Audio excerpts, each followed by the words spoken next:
Well, good morning. Here it is Monday, the first Monday of a new year. We have the whole calendar year in front of us. Well, just about. It's the third. And and I don't know, what are you thinking about for the year? Well, one thing I'm thinking about is I'm going to spend the year 2022 without going to the hospital. That sounds like a good plan to me. But then again, last year I thought the same thing. It didn't work out. So this morning and this week, in honor of it being a new year, I want to pass along some good advice. Now I know good advice is worth what you pay for it. And mine's free, which means that maybe you can take it or leave it. I hope you don't leave it, but if you do, that's your decision. But mine is to share some good advice for the year. You want this time next year, when we get to 2023, if you want to have lived a good year, well, listen to the advice that I'm going to share this week. I'm going to start out with Philippians chapter 4, and I'm going to read verse 4 and 5. Okay? Always be full of joy in the Lord. I say it again. Rejoice. Let everyone see that you are considerate in all you do. Remember, the Lord is coming soon. Okay, number one, always be full of joy in the Lord, it says. There are times when you can't be joyful. There's times when things are going terrible and the family's messed up and the food burns and I don't know, car breaks down, all kinds of stuff that is not something to be joyful about. But it says here to think about God and what He's doing in that circumstance. And you got something to be joyful for. You know, being joyful will have much more beneficial parts to your body than being angry and depressed and unjoyful. Science proves that having an upbeat, joyful attitude releases endorphins and other kinds of hormones that build us up, make us feel good, lower the blood pressure. Whereas all the opposite of that, unhappiness, unkindness, and anger, does the exact opposite to our bodies. And I didn't know about you, but I only got this one. I'm not going to get another one. Well, I might get a few replacement parts here and there. I haven't done that. Well, I did do that once, small part. But nevertheless, this is all I got. I want to take care of it. So you want to take care of yours? Number one for year 2022, be joyful. Being joyful is a choice. You can choose to be joyful, even in the midst of unhappy circumstances. Your circumstances don't make you. You can affect the outcome of the circumstances. Now, maybe you can't move time and space. You can't repair a broken fender because somebody hit you or you ran into a deer. Somebody else might be able to do that, but you can't just stand there and watch it straighten up. At least I've never seen anybody who could do that. But what you can do is say, boy, that wasn't so bad. I like what my wife says.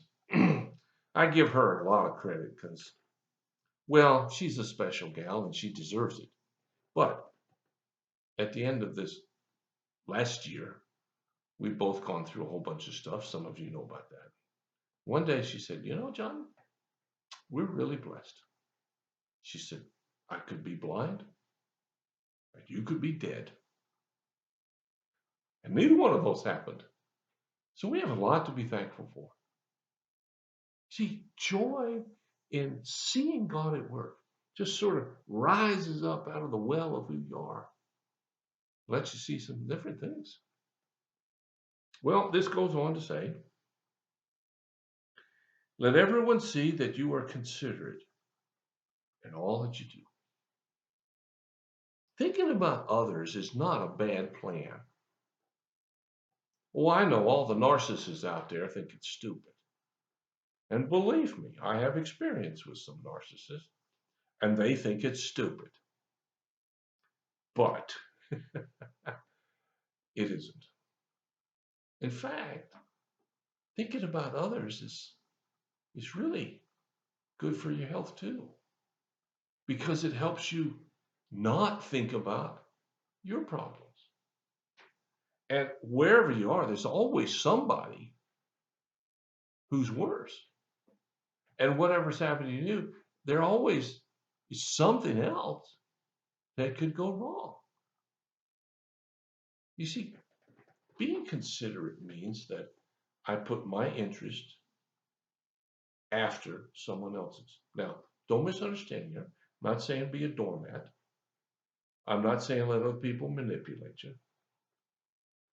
It's not selfish to say to someone who's trying to take over your life, hey, look, sorry, I can't handle this anymore. You're going to have to go away. That's not being inconsiderate. That's being smart for your own health. And lots of therapists and counselors will tell you that part. But being considerate means thinking about others.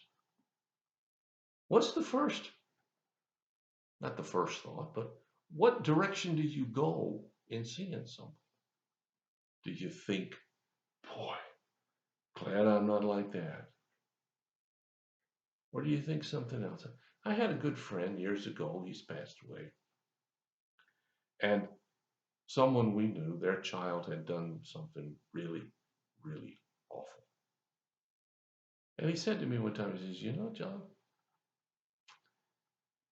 I think maybe the hardest thing in the world is to live with knowing that your child did something really awful. We want our kids to be successful, special, and they are in God's eyes. But helping them in a way that's helpful isn't always giving them everything they want. Being considerate doesn't mean that they always get it and you don't.